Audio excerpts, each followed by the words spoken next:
Today, we have a truly special episode lined up for you. Joining us is a remarkable guest, Jessica Lesesky. Jessica is the Vice President and General Manager of Shutterfly and Snapfish, which are leading retailers and manufacturers of high-quality personalized products and services. A visionary in the retail industry, Jessica's journey is nothing short of inspiring, from her early days growing up as a farmer's daughter to becoming a powerhouse in the world of digital marketplaces. She's been at the forefront of transforming how we shop and sell in the modern age. We'll explore Jessica's unique insights into building brands, her experiences with giants like Amazon and Etsy, and her forward-thinking approaches to merchandising and e-commerce strategies. We'll also learn how Jessica navigates the complexities of online marketplaces and her strategies for staying ahead in the rapidly changing industry. Jessica will also share her views on the future of retail, the importance of customer experience, and the role of technology in shaping consumer behavior. This episode is packed with actionable insights, personal stories, and expert advice.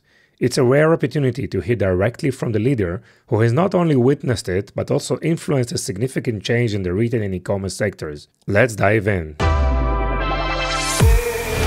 Welcome to the E-Com Pulse, your heartbeat to the world of e-commerce. I'm your host, Eitan Kotter. Join us as we meet with industry leaders, marketing experts, and the innovative minds behind the tech that is shaping the e-commerce future. So plug in, gear up, and get ready for a pulse-pounding journey into the heart of e-commerce. Jessica, I'm super excited having you here. Welcome to the show. Thank you for having me. I feel honored. It's exciting. You have so many great guests and lots of key talent in the industry. So it's a pleasure to be here. I really appreciate it. Thank you so much. I mean, you've been in the industry for so many years. I mean, you've built brands, you've built marketplaces, heading merchandising, have experience with branded store, Amazon, Etsy. You've done so many things. Why don't you give us like a quick update, right? And you can start from whenever you want about your background and your experience in the industry. Yeah, absolutely. Well, I have to start actually from the very beginning because I grew up a farmer's daughter and I also grew up in the retail environment. So when I wasn't on the farm with my dad, which is like turkeys, hogs, cows, I was in the retail store because my grandfather owned like the original dollar stores, 5 and dime stores where he was. Wow. Yeah. And he also had a side business where he would go in to retailers and help them liquidate. So manage their going out of business sales or help them with turnarounds. So I'd follow him and go to Georgia, in the States, or I'd go to, a store that he was working on locally. And I got to watch kind of that environment. And then my aunt owned retail stores. So every Black Friday, I'd go and work with her over the weekend, which was just amazing. I think that's probably where I fell in love with retail. So my family likes to joke that I'm the next generation of retail in this e-commerce marketplace world. So out of college, I started working for Channel Advisor, which is now Rhythm after the acquisition by Commerce Hub. And that's really where I got a sense of not only just commerce, but this whole notion and landscape within marketplaces. Our software helped retailers and small businesses and sellers manage their businesses on eBay.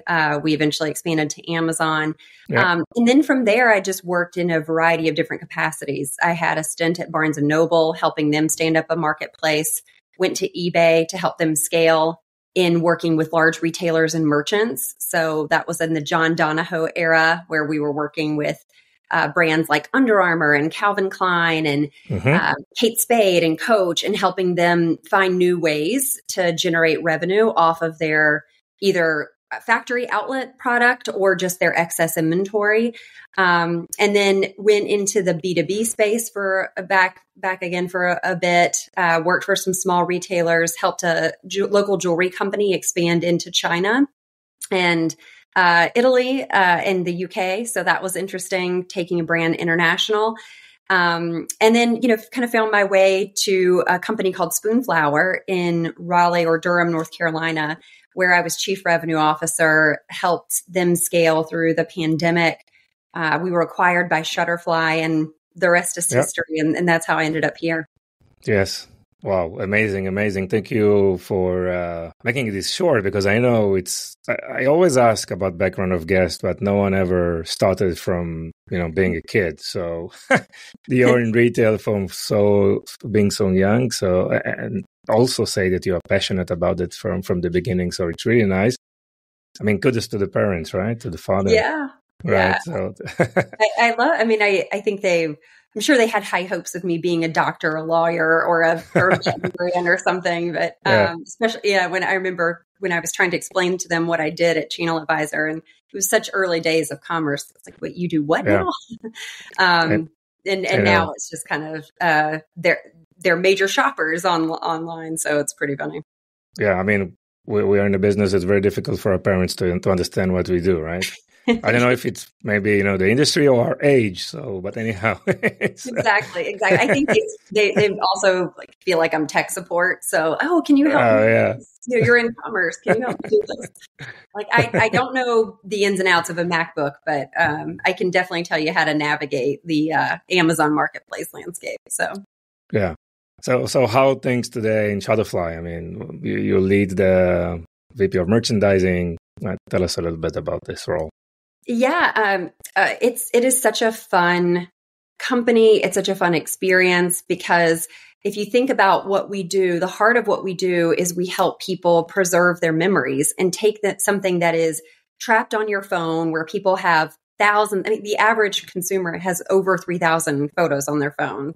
Wow. I'm upwards of 10,000. And so what we help people do is really harness that and make something special out of it. And so it's really inspiring to see what customers do with their photos and how they think about commemorating those memories. And really, we want to help people take the stress out of being thoughtful. So it's not just about taking these digital artifacts and creating them into something physical, but how can we help add value to your daily life in order to do that? And one example is we have this product called it's Make My Book. It's a free 24-hour designer service where you can give us, up to 800 photos or 1,000 photos, and we will utilize artificial intelligence coupled with a designer who will actually create the photo book for you. So it's really transforming and introducing a whole new generation of people into photo books that probably would feel intimidated initially about, the heavy lift of creating something like that. And it's one of our fastest growing products and services. Really? Well, what is the demographics for this type of a solution? Yeah, it does skew younger. It also skews to occasion. So if you think about, it could be really a variety of different demographics. It's more about the use case. So when people travel, they take these big trips, they'll take a lot of photos. You want to really, commemorate every moment of being in this new place, new country, new scene, beautiful beaches.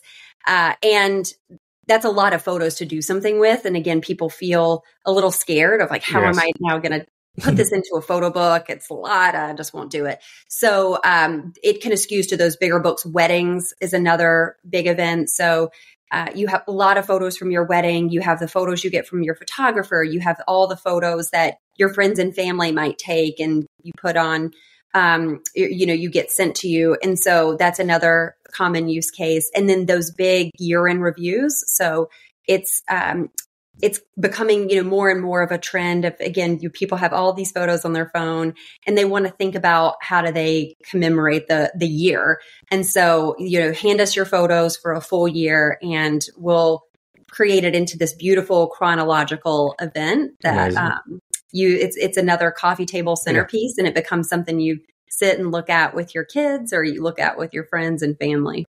It seems like the entire world is looking to outsource so many things, right? I mean, brands are outsourcing, CMOs and manufacturing so many things, and also ourselves. I mean, take our iPhone and just give us the books back, right? That's right. And we're in the world of services, right? It's like you've got Instacart, you have DoorDash, you've got people that will come and set up your tech for you. I mean, Best Buy, I think because of this aging generation, a service that Best Buy has that's growing well is, hey, we're kind of your outsourced tech support. So when your mom calls you about your laptop, just phone a friend at Best Buy and we're going to help you out. So I do think we're in this world of services and convenience. And if the price is right or the value proposition is there, people are willing to pay. Yes. I can tell you also from the tech side of things, I mean, we always try to innovate and be special and differentiate and all these, nice words and unique selling points and, values. And at the end of the day, customer wants white glove service, kind of a managed service. Obviously, there is a technology layer. Yeah. But again, there are so many technology companies like, when I started, we would develop a product, it was last for 10 years at least. Right. Now it's like months, right? Yes. It used to be 18 months, maybe it's 12, maybe it's 6 months today because, definitely with AI, it's so fast for everyone. Barriers to entry are so low. So probably it's more difficult to differentiate on the tech side. And in the macroeconomic status of today in the US, right? So, hey, white glove, more managed service, take our budget and just do whatever and give us the analytics, improved, throughout the process, and let's work together as a team to make something happen. So I think there's a big change definitely in the industry, and services are very, very important together with specific, technology and innovation. Yep. Well, if you look at even in where the economy is today, and there's certainly pressures in consumer spending, there's inflation. If you look at the industries and the sectors that are growing, people are still traveling. People are still spending on concerts. They'll save up their money to go to a Taylor Swift concert more so than, and then they'll buy, the cheap $10 dress on Shein or Temu instead of, the designer outfit. Temu. Yeah, exactly. So we're going to drop a Temu in here. Yeah, cannot run away from Temu. Exactly. So, but they absolutely spend on those more like discretionary services experiences. And I think that's what's interesting about the landscape today. And there was a lot of pent-up demand from COVID too, right? People were kind of landlocked or house locked for a while. And so we haven't run that course fully yet. I think also people are fed up, post-COVID, everything on Zoom calls. And looking for a more human-to-human type of engagement, whether it's entertainment, business, or anything of that sort. Right? They're craving those connections. And when you talk about trends and what's happening with consumers, there's also this affinity for old, right? Vinyl albums are trending. Digital, digital cameras, but your point and shoot cameras, DSLRs, those are trending as well. And there's a lot of growth. And so I think people, while technology has helped us, there is this love affair of going back to kind of some of the more simpler moments. So we'll see if VHS's return, but I don't know if that's going to. My kids are like, wait, what? You played a tape? What? Yeah. You rewind and forward. Yeah, we had to wait for the DJ to, if he cut into your song, you were so mad when you were trying to make that mixtape. Yes. They'll never know. They'll never know the pain of creating the perfect mixtape. I saw that there is still a growth in those early days feature phones, right? First generation phones, they're still on the rise. Yeah. Another important thing, I think, in the fashion industry, all the sustainability, right? So secondhand, this is big. Right, and you look at some of the companies that are operating in the fields; they are growing, like crazy, right? Without mentioning names, like hundreds of % of growth, every year.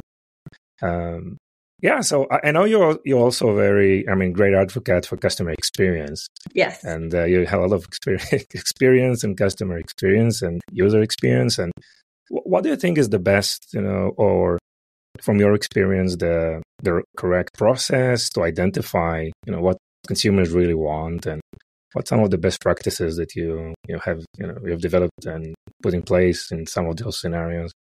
Yeah, absolutely. I think there is the importance of having your art with your science, right? There is so much data that's available today, and I think sometimes you can get over-consumed with data to the point of the common sense or the logic might just go by the wayside, right? So, an example is, oh, hey, this error pops up, but we're not really seeing any impact to our conversion. Really? I'm sure the data says that, but like common sense and logic will tell you no, there's friction in that journey. Let's fix it. Let's like keep improving and enhancing. I think there's also there's that quantitative with the qualitative piece that's really important. Looking at different customer journey mapping and what are the use cases in particular? So not trying to solve for every use case, but what are the key jobs to be done? And what is the customer journey through those jobs to be done?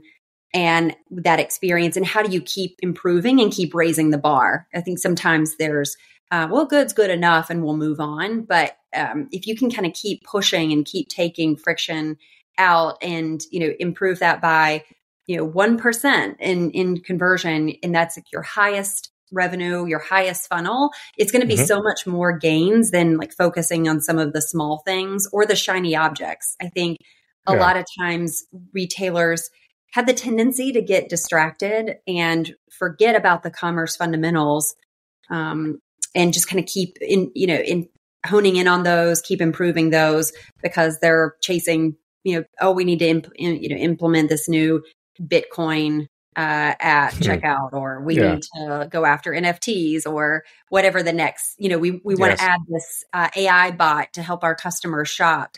But yet not like really land on is your conversion just in your core shopping experience the best as it can be? Because if you're not on let's say a Shopify or you're not Amazon, those are really the experiences that customers are getting used to, and they don't even have to think about it. So I feel like you just have to keep raising the bar and improving your core journeys before you start to chase those shiny objects or those kind of new things that might be the hottest tech. Yeah. And that's, again, a common theme from all my interviews. I mean, the idea is that we need to get back to the basics, right? I mean, hey, this brand worked with this influencer. Let's do the same. It might work for us. Or let's overspend on this advertising because we don't know when to stop and take some data analysis and take some decision, maybe a bold decision or some smarter decision to change things and not adopt every hype that is out there. You mentioned NFTs and Bitcoin and metaverse and so many new things that I think AI. I mean, bots are like all over, right? You don't know. We are. Maybe I am a bot right now. No one knows. Yeah. There'll be some kind of evolution of this where AI is on our faces, but it looks like AI is going to stay, right? And, it is.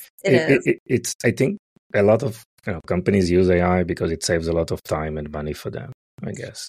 Right. Yeah, there's absolutely practical uses for AI. Yes. And, Kathy Arnson, who was on a show that Rick Watson and I do together, the Watson Weekend, she, I think, had the most beneficial and practical response, which is she loves AI, how she uses it in her industry, but it's for kind of those table stakes and making it easier. So when you're trying to write SEO content, what used to take someone a lot of thought and time, you can truly accelerate and get better output by utilizing AI. And I know that might not wow people in the boardroom.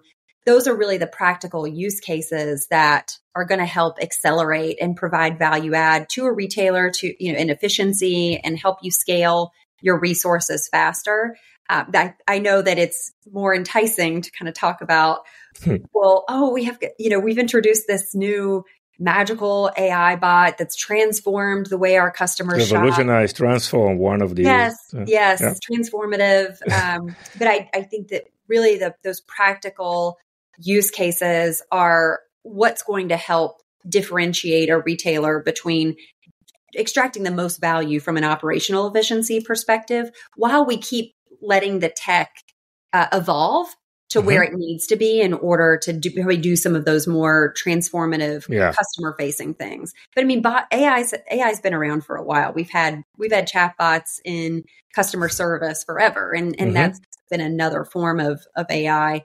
So I'm a big fan of it and those like practical use cases where it just will help improve your efficiency while we let it train itself and get smarter before exposing it to customers, where it might just create more friction or frustration.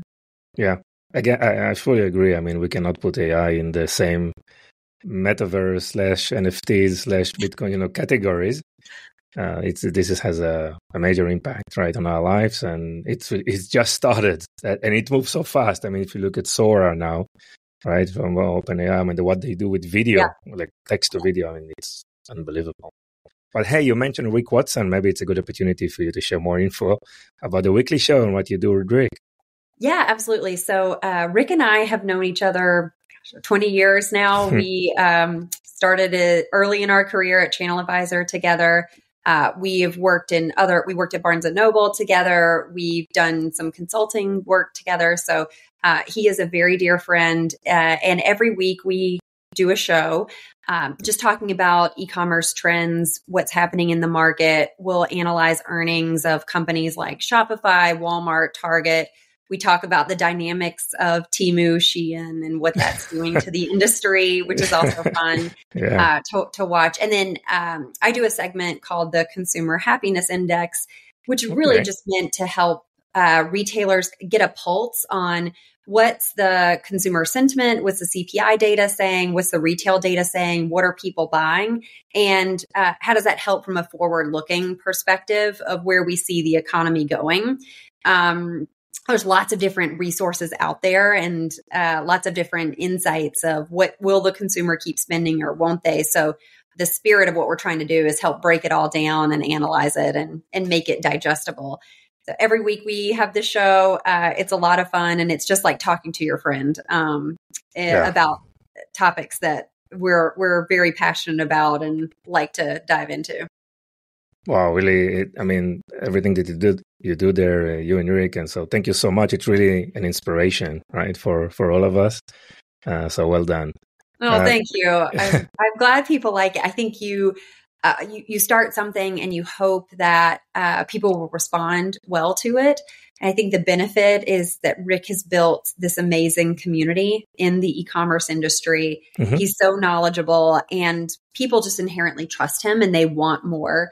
So I'm a little bit, I'm kind of like the Robin to his Batman. So in this show, but it is a lot of fun. We love it. And I hope that we just keep putting out content that people like and they find valuable and resourceful. Mm-hmm. Yes, sure. And you mentioned like 20 years of experience, right? So I'm not in the business for 20 years, right? I would love for your knowledge and insight, what has changed during those years? I mean, a lot of things have changed, technology for sure, but maybe in terms of consumer behaviors, maybe in terms of, the way we market today, the way these businesses and the brands, for example, are operating today. What has changed from your perspective? Well, I'll break it down into three areas. The consumer for sure has changed, and there's a lot of things that people thought the consumer would never do that they are doing, and they just needed that nudge. And so the first was, people will never buy mattresses online. They'll never buy cars online. They'll never buy these and that those myths, I think, have been busted time like large and time tickets, again. right? So it's exactly. I mean, you think about actually one of the world's biggest flea markets is Facebook groups, right? Where you have these selling groups that are typically powered by women who are in local communities, and they're selling there's like this meme of a guy who's like, I'm sitting here in a parking lot, may or may not die while my wife makes $5 on this toaster. But it's funny, right? Yeah. It's interesting. These things that we thought people would never do. They'd never get in a car with a stranger. Well, there's Uber, there's Lyft. So I think that the biggest lesson on the consumer side is you can never discredit what the consumer is willing to do. Again, if it goes back to there's value, there's some, it makes their lives simpler. There's joy that's created out of it. Or, there's money in the event of, earning money selling my stuff. So that's the consumer side. I think on the brand side, the brands that have done well and persisted through all of the dynamics of the customer have been willing to change and move quickly. The brands that haven't, are really not with us anymore, right? And so I think that that's a lesson that retailers have to kind of keep in mind is, it is a change or die scenario. You cannot be passive. You have to be active. You have to be willing to change. And people feel like change is a dirty word. It's not. Like, if you are not changing, you're not moving, you're not evolving, and you're not doing that from the lens of what is good for the customer, you'll fail every time. And then I think the third dynamic is, like I said, just the whole like technology and how fast technology is changing. When I started, it cost so much money to build a website. There were a few people who knew how to do it. They made a lot of money. And you were sinking like millions and millions of dollars, maybe not millions, but millions in our day, like of dollars into building up these tech solutions that in the end of the day really couldn't scale. They're these monolith ecosystems that were pieced together in parts, and took a lot of tech. It took a lot of tech acuity, ingenuity to make it work and kind of build it all together. And now, if I woke up tomorrow with a brand idea, I could build a website like that. I can, get a little bit of money, put out in social media, and start to get some traction. So I think it has also opened up this new world of a lower barrier to entry, more opportunity in entrepreneurship, but it's made it harder also for some brands who have the legacy technology and tech debt to keep up. Yes. So it's the barrier to entry are very low. Everyone can launch an e-com platform these days. So the competition is probably increasing, which encourage brands to move faster, right? Right. Don't be afraid to break things on the way, because you will be gone very, very fast, right? Yeah. I remember being in a meeting in Barnes & Noble when Rick and I were actually standing up this marketplace and sitting with some of the chief merchants on the store side and hearing things like, this will never work. The internet's a fad. People aren't going to go online and buy these things. It's just a matter of time. And this is at a point where, again, Amazon was scaling, they were growing. And so it's just, it's interesting to kind of, like I said, never discount the consumer and what they're willing to do. So you mentioned marketplaces. Obviously, one of the biggest trends for brands is finding more channels to sell, although they're sacrificing their margin, but they want to push, manufacturing, push sales. And I know we also have a lot of experience in building and successful marketplaces and being involved in this type of environment. So, and we see more marketplaces are really getting bigger and bigger. Obviously, with retailers now and retail media. But let's just try to focus on marketplaces. What are some of the unique characteristics that you see, and what's working these days in marketplace? Of course, we have Amazon, right? And probably let's talk about all the rest. I think you have Amazon. I think that what I love is the evolution of marketplaces and how they show up in different types of capacities. So there's your traditional marketplace where, like it's Amazon, right? I have a category, I have a platform, I have traffic. I want to monetize more of that traffic. I'll bring on sellers. I'll have a percentage of sales that we'll charge, and good for the consumer, good for the seller. Great. I think there's also these marketplaces or ecosystems, like in a way, Shopify is a marketplace, right? With their ecosystem of apps. Apple has this ecosystem with apps. With the popularity of like Airbnb and VRBO, platforms have stood up to help people manage rental vacation properties, and they have apps that hook in. So I think it's just interesting how marketplaces have evolved, and the definition of them in a variety of different ways. The ones that work the best, I think, again, know their customer really well, and it's a very thorough and thought out strategy that enables them to do a two-sided marketplace really well, where they're going to be able to add value not only to their customers, but to the sellers. And that's a part that people really forget. If you don't have sellers, you don't have whatever they're bringing, whether it's inventory, services, et cetera, you're not going to be successful. And the biggest mistake I've seen marketplaces make is their new entrants or retailers that are trying to become marketplaces is they forget about that part. And it's more just like, let's go and let's bring on a bunch of stuff and we'll see what works. And if there isn't this well thought out strategy and how you're going to create value for the sellers, they're not going to bring whatever asset they have that you're trying to provide to your customers, or they're not going to stay. And so it just ends up fizzling out, fading out, and not being successful. Yes. I mean, you go to seller marketplaces because they should introduce traffic, right? Right. Like acquisition opportunities. Otherwise, this is like the fundamentals. Yeah, absolutely. Absolutely. And I think the people that I've seen not do marketplace as well, or companies, they forget about the fact that the seller does have to make money in order for them to stay. I mean, that's why, Amazon has continued to be so successful because they're able to charge a premium. I mean, at this point, people are giving up 50 points of margin. Sellers are giving up 50 points of margin just to be there because you have the fees, you have the selling on the marketplace, you have FBA, then you have advertising on top of it. Yes, which is like 30% of every dollar they make, right? Exactly.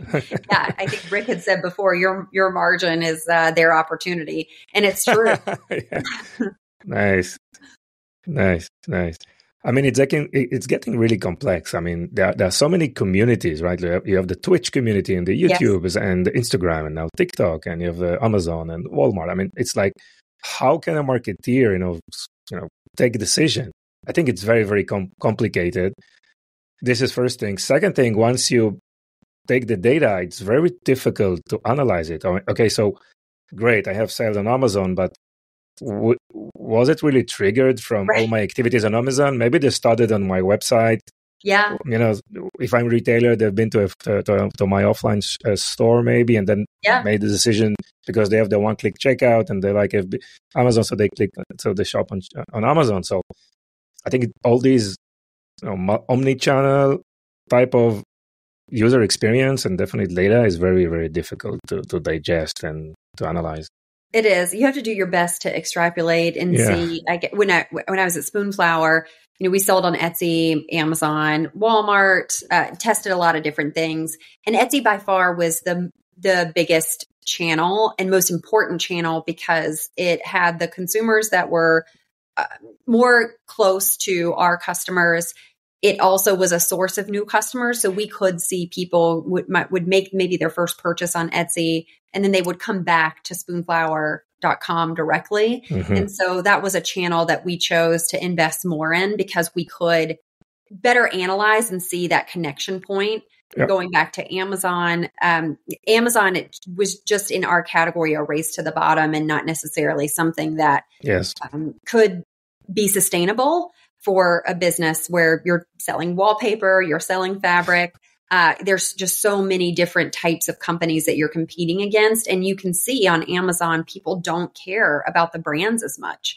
It used to, but the brands themselves are not what matters to the customer. It ultimately goes down to price. And, there's some probably gamification happening with reviews. I know that Amazon tries very hard to clean that up, but the reality is a lot of these sellers are very good at getting reviews very quickly. And so for the consumer, as long as it's got good reviews, as long as it's the right price, they're going to buy it. They don't really care about the brand because the brand that they're buying from is Amazon and they think Amazon has their back.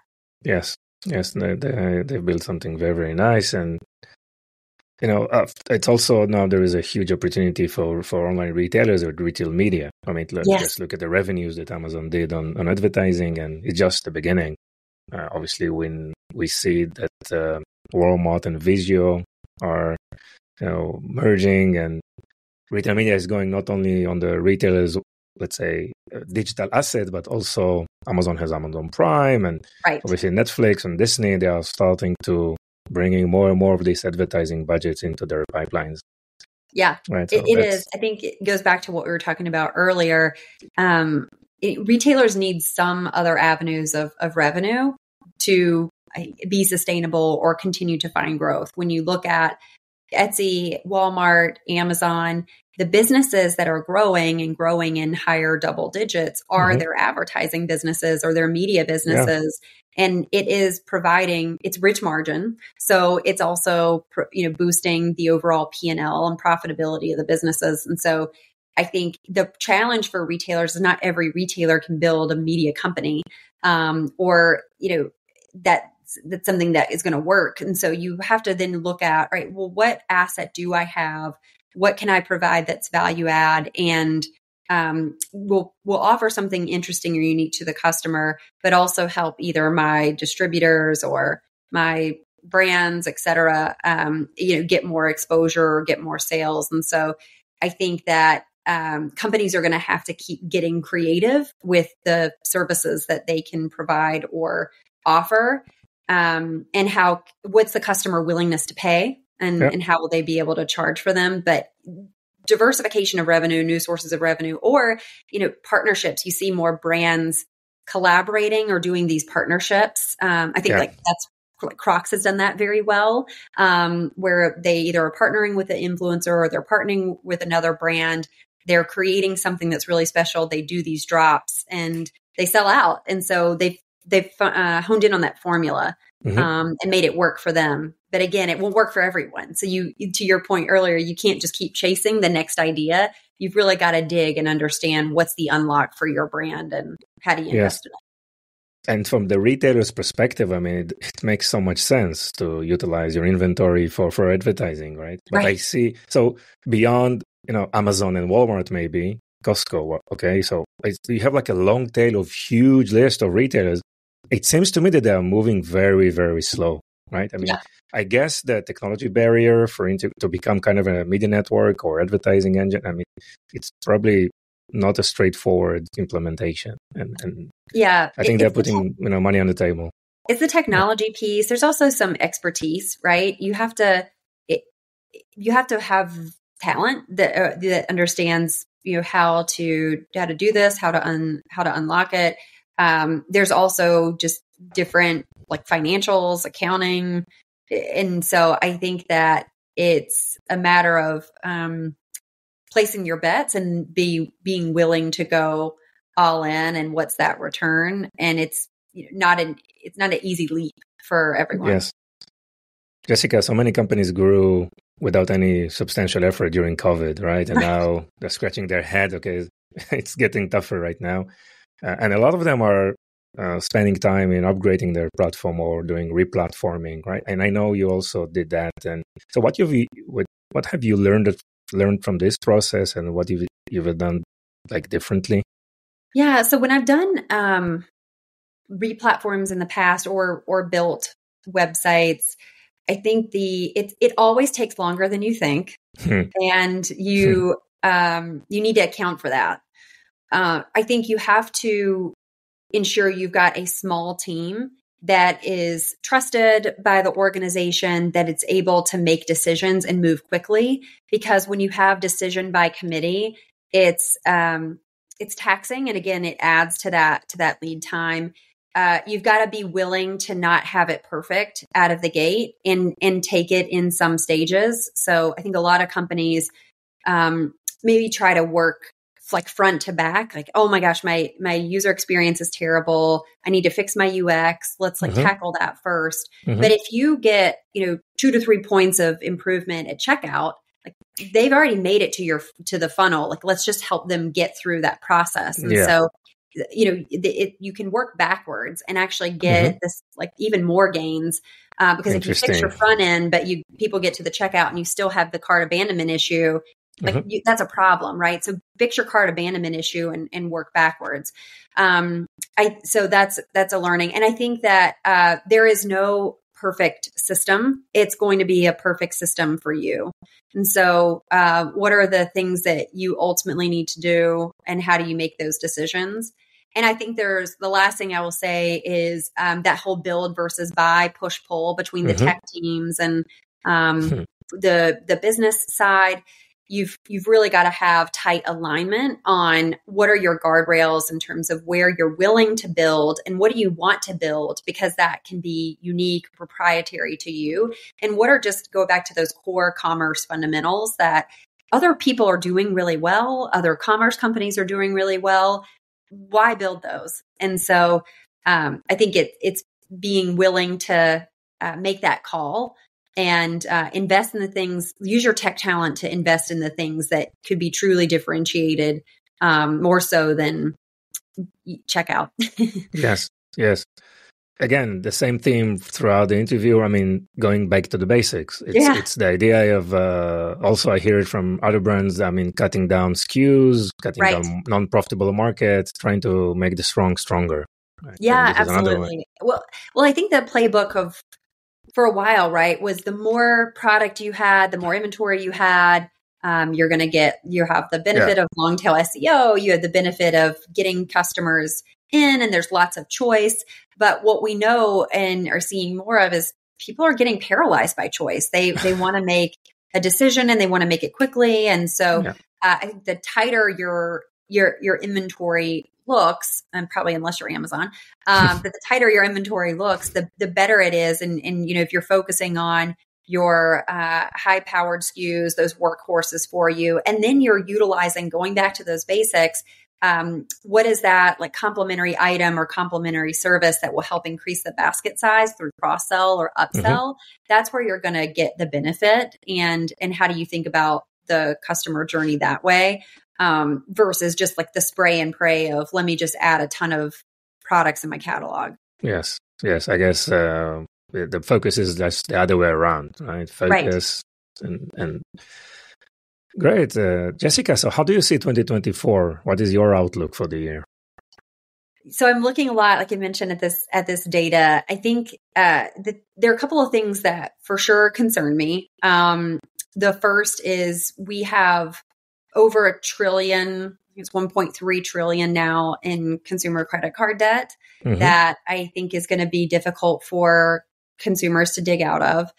We have inflation that doesn't feel like it's coming down fast enough. And I don't know, within the US that the Fed is going to make the rate cuts at the timelines that people think. We'll see. You have also like to your point, you have this very crowded marketplace and lots of people vying for probably smaller spend dollars. And so I think that we're going into 2024 cautiously optimistic. But I do believe it's going to be 2024, you mean? Yeah, 2024. Yeah, going into 2024, like more cautiously optimistic because it's because of those things. I'll say on the flip side, it's an election year, and never rule out what can happen in an election year in the US. I've seen, crazier things there. So I think that those dynamics will be interesting. And then just more tactically, you've got a shorter holiday shopping season, right? Which you're going to lose a couple of days. Those are big selling days. And so people have to be smarter about how you connect with consumers, especially as like they just are shopping later and later. So there's some interesting dynamics. I'll say, like I said, we're cautiously optimistic and preparing for lots of different scenarios. Wow, Jessica, really, really interesting. Thank you so much. I mean, you are, again, after 20 years, I can feel the passion and the energy for the industry, which is really, really amazing. And I mean, well done. And thank you so much for all your expertise and knowledge, and definitely for sharing it here with us.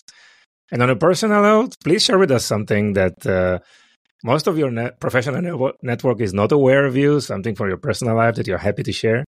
Yeah. So, there's lots of different things. I mean, Great. Hobby-wise, I love running. Family-wise, I have 2 boys that keep us busy. But probably like an interesting tidbit, I would really love to be able to rap professionally. Like it's like, wow.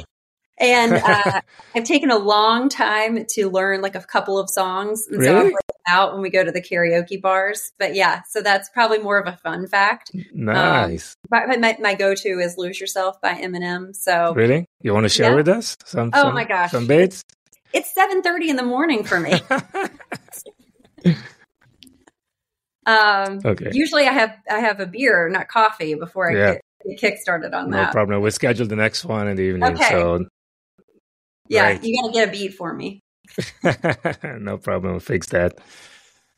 Great, Jessica. Thank you so much. It was a pleasure. Yeah, thank you. It's nice to talk to you. Appreciate the opportunity and love what you're doing with your show as well. So thank you. Thank you. And so where is the best place for people to find you? So best place, for sure, LinkedIn. And I'm on LinkedIn a lot. We talk about the show a lot. We do it on LinkedIn Live every Friday at 12 Eastern. Hopefully we'll see you there. Yes, for sure. And put the details also in the episode show notes for the listeners to get more information. And really appreciate your time, Jessica. Thank you so much. Yeah, thank you. Have a great day. Bye-bye. You too.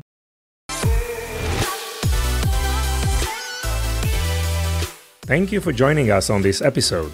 Your support means the world to us. If today's episode has been insightful for you, consider sharing it with someone who would also benefit. Even one share can make a big difference. Looking to elevate your e-commerce game? Discover Vimy, a multi-channel e-commerce platform that will transform your business with the power of shoppable video. Visit us at vimy.net to learn more. It's Vimy, VIMMI.net. Thank you for being part of our journey. Stay tuned for more invaluable insights in our next episode.